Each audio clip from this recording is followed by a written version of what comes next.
My name is Brian Sather. I'm the Director of Product Marketing here at nTop. I'm here with Tristan Antonsen, who is our Product Manager for all things modeling on nTop. We're going to do a couple things today. I'm going to run through few slides just to set some of the context for what you're going to see in the demonstration. And then Tristan's going to go ahead and jump right in live into the software and show a couple demos. So I will go ahead and jump into just the slide portion of this really quickly.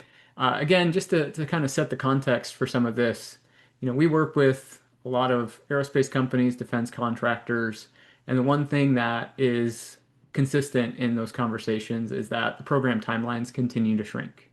What was once 5 years has shrunk down to 18 months, and in some cases down to 1 month, which means we got to move very, very fast. We don't have time to spend troubleshooting models or trying to get our CAD to work or trying to get simulation to work. We've got to move quickly to try and hit these timelines. And one of the dangers in this is that is something we call the lock-in trap, which means the earlier we have to make a decision, something that impacts the program overall, the more risk that that contains if we're not able to do a significant amount of exploration and identify some of the um, optimal design configurations that we may not have an opportunity to explore.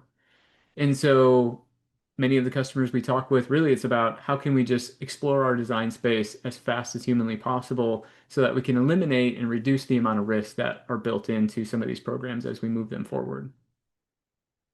And so what we're trying to do with nTop is create a tool that allows us to have that high fidelity and high speed at the same time.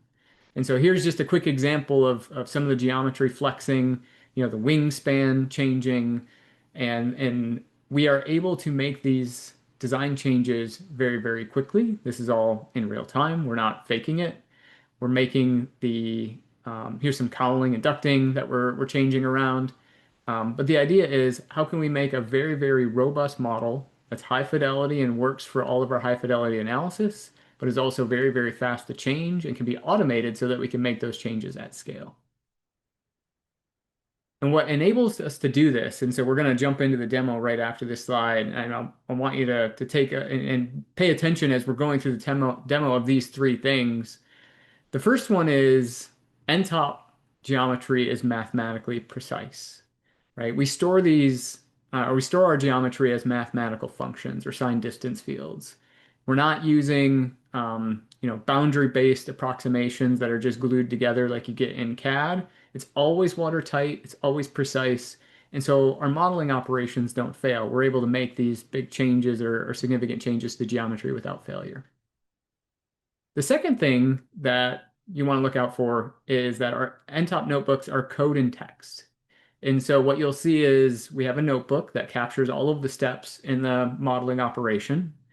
And on top of that, we have the ability to annotate it in a way where we're able to use Markdown to capture the logic or the rationale behind each of those steps, which is great if you're sharing this with a colleague or sharing it with an AI. They can actually read and understand not just what you did from a modeling standpoint, but the logic and the rationale and the reasoning behind it. And then the third thing is they're really, really robust and flexible. And so, we're not talking about just minor changes to, individual wing parameters. We're talking about changing it from, a two inlet, one engine design to a one inlet, two engine design and being able to all have that all within the same model without really worrying about whether or not it's going to break as we make those types of different changes. And so these are the three principles or foundations of implicit modeling in nTop that really make it robust and flexible so that we can get that high fidelity and high speed at the same time. So with that said, I will go ahead and stop sharing and we are going to jump right into the demo. Okay, so I've got nTop open here. Everything you're going to see is just me live in the software. There's no pre-recorded stuff here. There's a little bit of the cooking show magic. We've made these models before today, but everything here is live in the software. I'm going to talk about three different things. The first one is this model that you see on the screen. You've probably seen this on LinkedIn or in other media or in the slides Brian was just sharing. The second one is kind of revisiting a model that we showed in August, just to show some updates to how we model things, what we can model, what you can do with it, all of that. And then the third one is just sort of a fun kind of work in progress model where I really want to show off a little bit more of that visual programming and self-documentation in nTop. Then right at the end, I'll kind of tee up. I won't go through analysis, but I'll sort of explain what you can do with the models once you have them created. So this first one here, this is a really, really cool drone model. This is a blended wing design. We've started doing a lot more of these in the past few months. Previously it was sort of fuselage and wings stuck together. But now we've started doing a lot more of these blended wing bodies, which is where implicit modeling really excels. If you hear the word blend, that is when you should start thinking about implicits. So this is very high fidelity. It's got the ducting, it's got structures on the inside, it's got fuel volumes. It's fully parametric. Right? If I change the wingspan there, we can see that update. And as I mentioned, it's implicit. So everything in here is either a point, a curve, or an implicit body. If I add my field viewer here, you can kind of see some of that, make this transparent. The orange is the inside, and then the green is the outside. So fundamentally, this is what's going on behind the scenes here. Okay, so we have this model. Like I said, structures are inside this OML. Around like a few months ago, we were mostly showing OMLs. And you can do CFD, you can do area ruling, you can do things like panel methods. But now, like I said, we're folding in internal volumes, structures, so you can really get an idea of the mass properties and everything that's going on inside the plane. So like Brian said, we're really sort of moving the needle on what is low fidelity, what's high fidelity. We're bringing more insights much earlier on. Okay, so I mentioned implicits. I want to take a brief second to explain kind of what you're seeing here, especially for anybody who hasn't seen nTop before, or even if you have, it's a good way to level set. So you might be familiar with tools like OpenVSP or these other tools that have they're sort of geared toward conceptual design, making planes in different configurations. nTop can do that, and you'll see some of that here. We have reusable blocks. However, nTop is a generic, it's like a CAD tool. You can make anything that you want. So if you see something that kind of looks like something that you're modeling, and you're wondering, could I model that, or is it limited to these things? The answer is almost always yes, you can model it if you can describe it and the logic behind it. So this is an implicit body. I'm going to jump over here. Here's sort of a zoomed in wing demo here. I'm going to just open a quick section and kind of talk through like how nTop works. So we've got what we call the notebook on the left here. This is where you drag and drop all of your functions. And then we've got the viewport obviously on the right where you can interact with your geometry. So if I add a sphere, like everything is done with blocks. Like we said, it's visual programming. So a block is a function, and you build geometry by composing functions as implicits and as blocks rather than a sort of a standard feature tree. So if I zoom into my sphere here, we have this. It looks pretty normal. If I look at the field here and maybe make that bigger, you can see as opposed to normal CAD, where everything is sort of just a shell, a boundary representation, an implicit body is actually just a function that returns something at every point in space. So you can see these contours here tell me how far away from the surface I am. And actually, all the magic and everything that you see comes from the fact that these are signed distance functions, and they give us these really fast, lightweight, robust methods of generating geometry. So that's the first part, implicit geometry. The second part is the blocks. So if I add a cube here, this is sort of our hello world example. I've got a sphere. I'll make that a variable, call it sphere. Make the cube a variable, call that cube. And then what I want to do is I want to create kind of a blended shape. So what I can say is, well, let's join those together with a Boolean union. And then obviously I'm not going to be able to see the sphere. So let's say the sphere is always at the max point of the cube. And then let's make this radius a parameter. Let's say the blend radius is half the radius. And then now that radius scales with the sphere. And then no matter where I put the cube, the sphere is always stuck to the corner there. So this is obviously this doesn't look like an airplane, but that right there is pretty much everything you need to know as far as how nTop works to build geometry.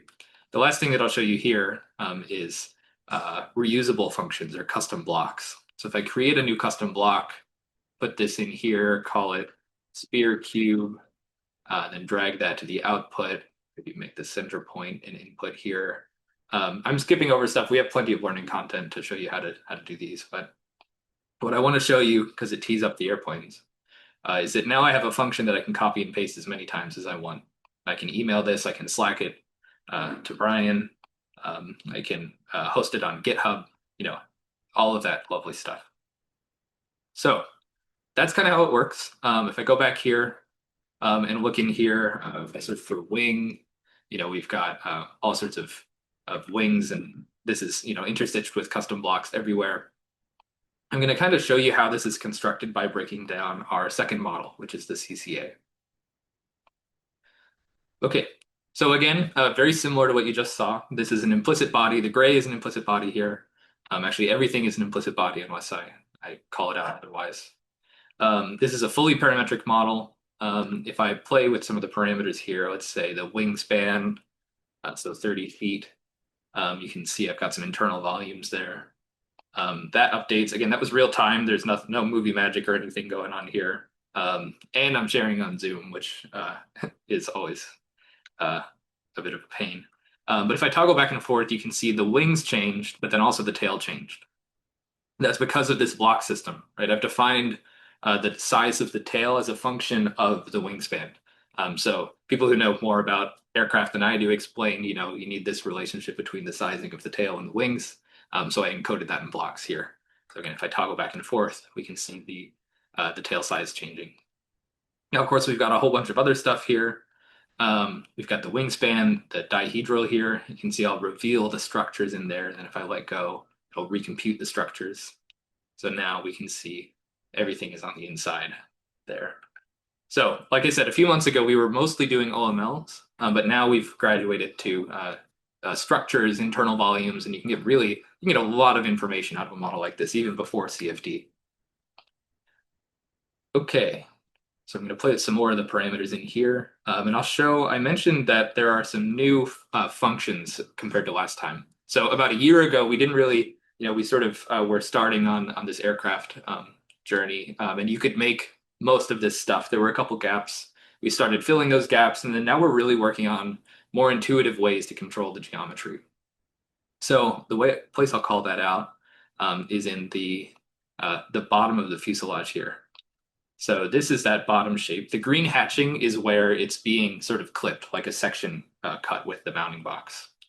So we've got this bottom shape here, and if I go back up, I've got this bottom row parameter, right? We've got these shaping parameters. So the interesting ones here are the row at the bottom, and then we've also got like the chine angle. You can play with that. Chine angle here. Oops, wrong one. There. And of course, these can be spatially varying fields too. So the angle is 72 back here, and then 51 up here. We've got all of these on the bottom. This is a conic. We have these new blocks. Where did it go? Oh yeah, conic section sweep by tangent. So this is a really great block where you have control using rails. If I go to the side curve, and then the bottom curve and top curve, we basically do lofts using these curves as a familiar way, just as you would do in CATIA or NX or something like that. Often these functions are called section surfs or law surfaces, but we have one-to-one functions for a lot of this stuff now. So conic section sweep.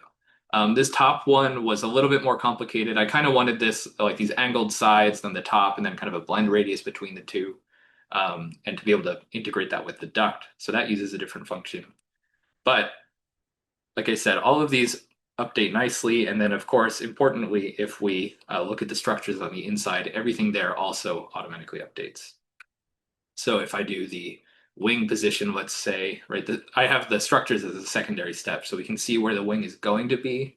Then if I let go, it'll put the structures into there. Right, I'll go back to all of that. let me zoom in a little bit more on the structures here and then play with, I think I called it inner offset. You can see, again, we get blends and offsets basically for free in implicit land, right? So these are super easy, right? And if you look closely, I like this one because let's zoom in over here at this sort of teal color. You can see the topology is actually changing there, right? We have a hole in the, like a gap in the bulkhead, and then it just blends shut. That would freak out a BREP CAD system, right? That would not be good news. But if you just want design insights early on, it's no problem. All right. I'm going to step through a few of the basic components of this now. I'll talk about a couple of things, sort of the relationship between curves and implicits, and then also how these are packaged up into kind of reusable, shareable functions, right? Like when I made this model, I didn't go from blank notebook to and build every single function up. We had reusable blocks that we made for different planes. So I had a wing block, I had ducting, all of that, and I'll show you that in just a minute. But first, I want to talk about curves and implicits. So the way everything is created here is by first defining curves. So pretty much all of the information we need about this model in terms of the general layout is encoded into these curves. So you can see we have a duct path.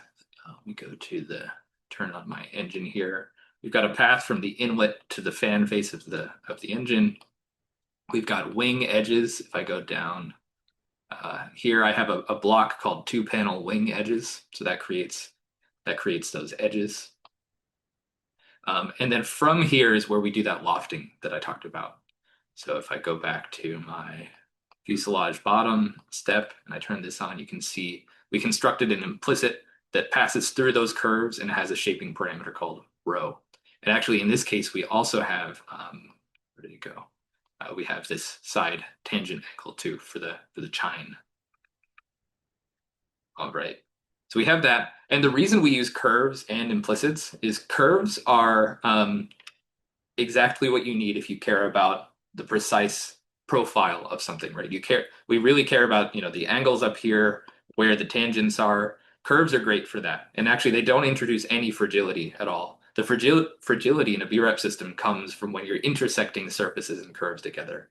But if you're just defining splines like we are, there's no chance of your model breaking or a reference, exploding or anything like that. But then where we transition into implicits is anytime we're going into solids. So you take the curves, you create solid surfaces, you blend them together, intersect them, and then you don't have to worry about anything failing because there is no topology to worry about. So you've got those. I'm going to turn this back on. Let's go here. We've got these, the structures as well, I'll talk about. But now I want to kind of mention the reusable custom blocks again. So like I said, we didn't go just blank notebook starting into this model. We had a bunch of blocks that we had made previously. I'll show some of them down here. This is just a sort of a sampling of the ones that I had on my computer. But we've got all of these blocks. We've got bulkhead at intersection, bulkhead on planes, two panel wing edges, single panel wing edges. You've got airfoil profiles. Some of them are kind of bespoke. So this one here, drone fuselage curves, you can kind of see it ghosted in there. If I open this block, we've got an entire workflow in here that defines these curves for a drone fuselage. So if somebody kind of wants one that looks like this, but they want to change the wing configuration or something, I can send them this block and they'll have a very good starting point to make their model. I'll show you how we use some of those blocks up here. Structure is bulkheads. So we've got bulkhead at intersection. I've got this this tool here. So at the inlet, we care about the shape of this. Let me update that parameter here just to show you. We've got this guy here. So we have the shape of that intersection. We know, we want a bulkhead right around there.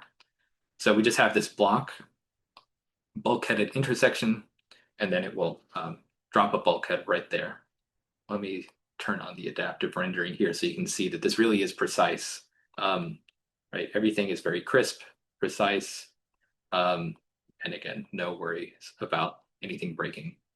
We've got a couple other variants of these. So there's another bulkhead at intersection, bulkhead on planes. So we have bulkheads here defined.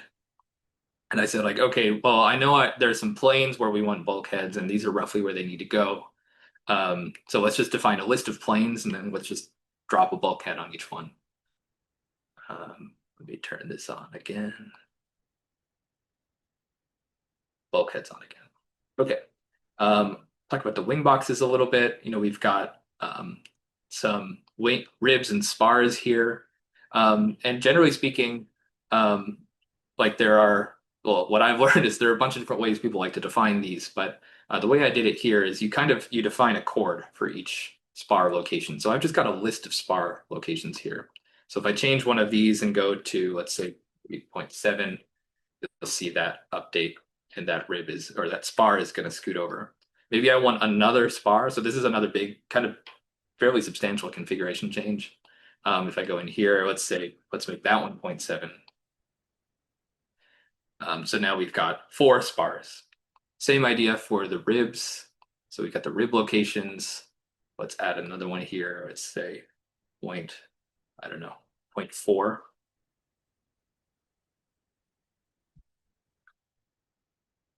All right. If I toggle back and forth, you can see a new rib appeared there. So that's the basis of how all this goes. And then you'll notice I have similar geometry for the tails. Exactly the same process is used. You can either copy and paste blocks or just package them up into reusable functions. All right, so just to close this one out, I'll play with a few more parameters here, just again to show you kind of how everything changes. Here, let me turn on my OML and then play with this inner offset parameter. So again, this way you can take the OML, you can just very simply create the inner volumes. You can calculate mass properties, fuel volume, CG, all of that. And actually, that's kind of the easiest part of this whole thing. Once you have all these bodies, it's literally just offset functions and Booleans to create the internal volumes. Let's play with a couple more of these. Got bulkheads here, and again, they can merge together. Maybe that's not great for manufacturing. Maybe it is. Maybe that somebody has clever ideas, but it's not going to be a problem in the geometry. So as Brian was mentioning, you want to like test many, many different designs. What you don't want is for there to just be a bottleneck of geometry. Right? What everybody wants is just a go faster button. And to have that go faster button, you need a robust kernel that you can send to compute resources. And that's exactly what this gives you. All right. Last one here before I circle back and talk about what we can do with this later. I'm going to jump over to this model. So this model is kind of a work in progress one. You'll see I called it work in progress. This was designed, or there were sketches from George Irving, who is a well-known aircraft configurator. And he's drew up this CCA. It's really interesting. I think it looks kind of like a swallow. It's pretty cool. And said like, oh, can you make this? So this is, I have yet to add the ducting, but most of the parameterization is there and all of that.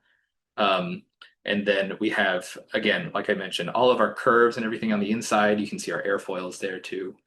But the reason I have this one pulled up is really to show off that visual programming capability here. So you can see I have some emojis in here. I have a whole bunch of sections. And then my favorite part is the images here now. So we can add his sketches in here. I can compare that. You can maybe judge how you think I did. I think I did pretty well. If you want to, you can embed them in the viewport too and trace directly, but I found this way of working a little bit easier. We can look at the side views there. And of course, I can add a whole bunch of comments and notes, right? Like this one, there's some non-dimensional numbers here. So I have a little note here to remind myself or somebody else, like, well, what's 0.3? How does that relate to the design, right?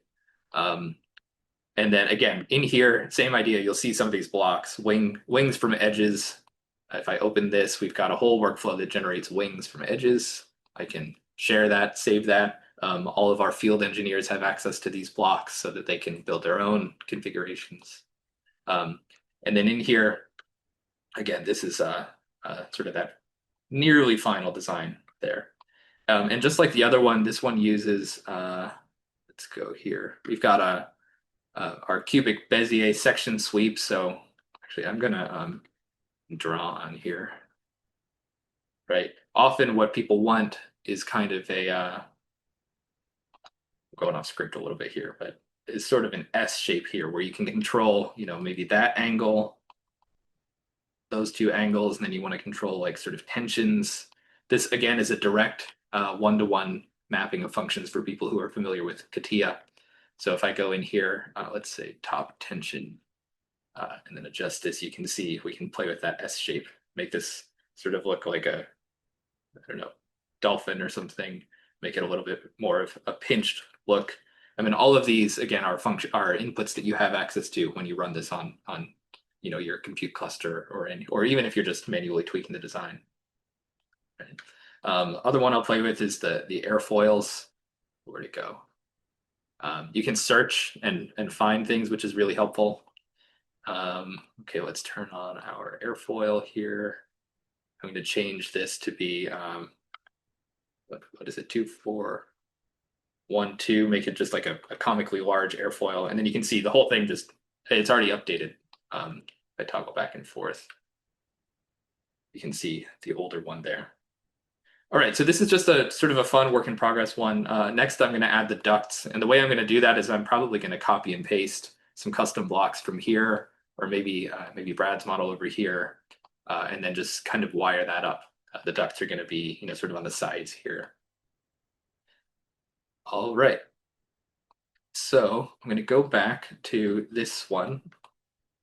Actually, I wanted to show you one more visual programming uh, visual programming demo here. So this is that first thing that I had earlier. This is a file that shows you how to model a wing.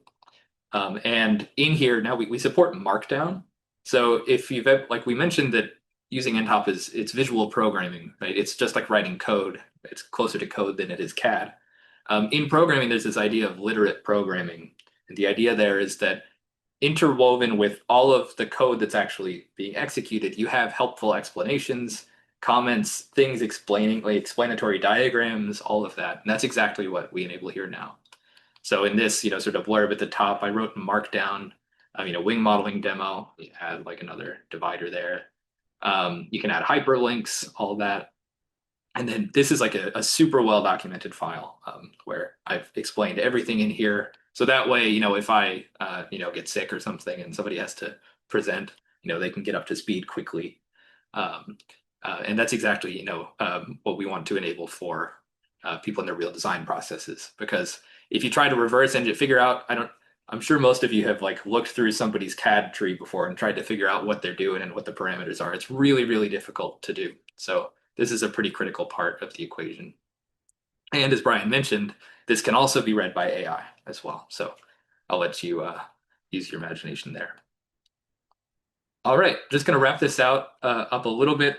I'm going to talk about what comes next after this. So like I said, we have the OML, we've got a bulletproof parametric model. We can wrap this up, call it from the command line, Python, run it 1,000 times in parallel, do everything we want there. There's a bunch of stuff you can do after this. So again, talking about Markdown, we have, you can mesh this, if you eventually usually need a brep for some sort of downstream tool. So the way that we can plug into other CAE tools is by meshing. So you can mesh, you can send it to a CFD package. We actually have what's called nTop fluids, so meshless CFD inside nTop using a Lattice-Boltzmann method. You can do area ruling, calculate mass properties in nTop. We have a really slick connection to panel code like Borlax. You can do structural FEA. You can do optimization inside nTop using any of those above methods, or optimization outside of nTop using, say you have like HEEDS or some other custom MDO tool. And so really, it's sort of the world is your oyster after this. I mean, we're continuously adding more and more integrations with other tools. So we don't want you to think it's just, pretty pictures. This is not where the story ends. You can get real numbers and real insights from these. Just for fun, I did, let's see, area ruling here. This is like my favorite.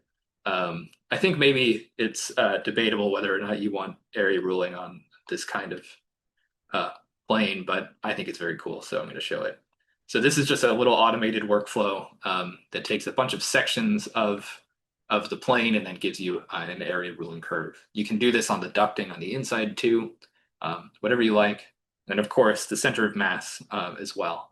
So this is a block that I have here where you just give it a list of bodies and a list of densities, and then it tells you the total center of mass. So I'll go to the top there and then highlight that. All right, that is pretty much what I've got, um, and excited to see what everybody can do with this. Awesome. Thank you, Tristan. That was a great demo. Thank you to everyone that attended today. If you have additional questions afterwards, please feel free to reach out or respond to any of the emails that go out after the webinar, and our team will be in touch. Thank you very much.